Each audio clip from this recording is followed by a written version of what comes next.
tax season. With U-File tax software, you can do up to 8 returns per box, prepare all types, no matter how complex, and it's available at Future Shop and Best Buy, or you can get it here for free, because you're all taking home a U-File software program.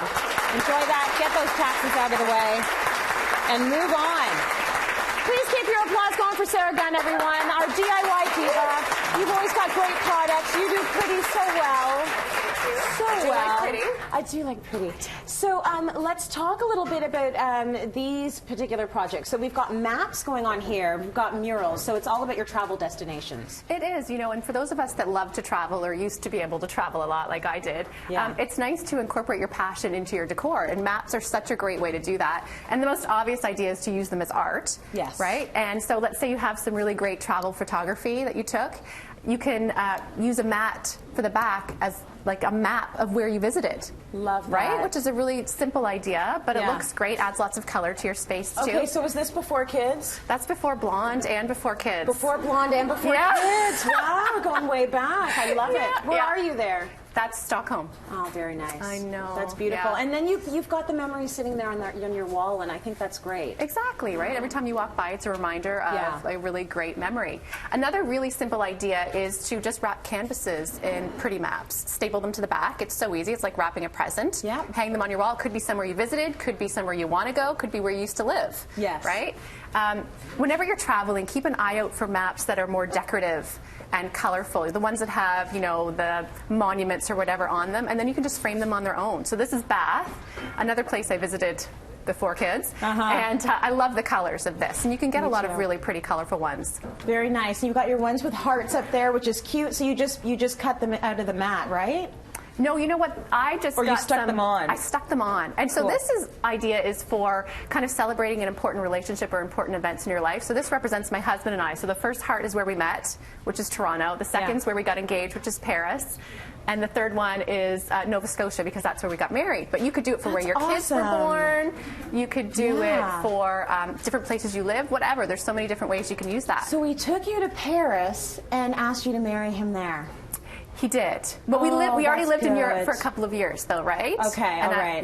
Because men are getting nervous out there right about now. Well, you'll feel better when I tell you I was mad at him every time we went on a holiday somewhere, especially when we went to Venice, and I saw he didn't have a carry-on. I'm like, you're not asking me to marry you in Venice? Like, what are you waiting for? What are we But I guess he was doing waiting for Paris. Yeah, no, it was great. That was very good of him. But there's other ways you can use maps, too. You don't have to hang them on your wall. So let's say... this is a great idea. I know. Say you're going to your friend's cottage, you want to bring a hostess gift. Yeah. Just wrap the gift in a map. So this is a Muskoka map. Love that. Add a little ribbon, because it has to be pretty, right? And, you know, people appreciate that extra attention to detail, right? I would. I think this is my favorite one, though. Okay. It's spelling out a favorite city and then covering it in a map. So. Oh, nice. And you can put this on your bookshelf. Oh, yeah. Put that anywhere. Very nice. You can put it up on your wall. Exactly. That's and I mean, it's just these wooden block letters I got from Walmart for $5 each. Oh, Walmart. Paint I'd them. love to hear that. I know.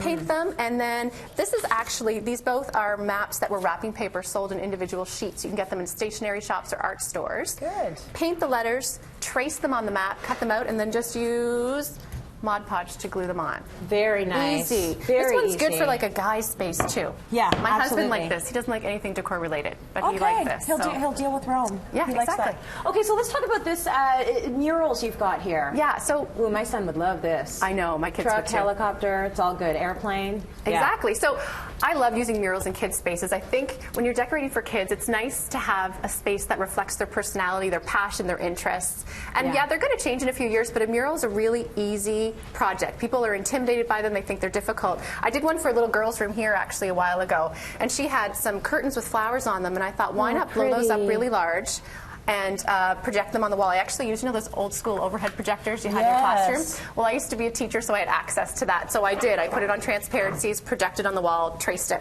But I know not everyone has access to that, right? That's cool. So with this project, I went on the internet. I found pictures of vehicles. I printed them, enlarged them, like literally cut them out. And put them right on the wall. And then I arranged them all on the wall together, so I was happy with the layout. Yes. Traced them in pencil. Yeah. Right? And a trick is to cut out the details if you're going to do something like this, and that saves you having to paint another coat on there. Right. Right? Okay. So you trace it with pencil, and then you just outline it And you did it in black and white. I mean, you can do black and white, but as part of that is just so you can easily see it on TV. But you can do whatever 2 colors you want. You can do any colors. And if this is too plain, yeah, for sure. And you could paint, say, the wheels in your child's favorite color, whatever. I just like this look because it's really modern and it's a little sophisticated. Man, kids' rooms have come a long way. Have they not? Oh, they totally have. I'm so jealous of my kids. You know, and they have 2 big rooms. It's just crazy. Yes. Oh, I know. Well, the nice thing about this is it makes your child feel special. I remember back in the day, I had my, of course, pink bedroom, and it was strawberry shortcake, right? So my mom cut out all these strawberry shortcake characters and glued them all around my wall. That's sweet, right? Though. And so, yeah, sure, in 5 years, your child may not like strawberry shortcake.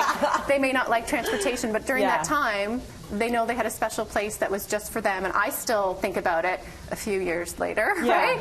So your child will too. And something like this is so easy when they get bored of it, just paint over it. Absolutely. They can have a lot of fun with that. Great projects there, Sarah Gunn. Thank you for that.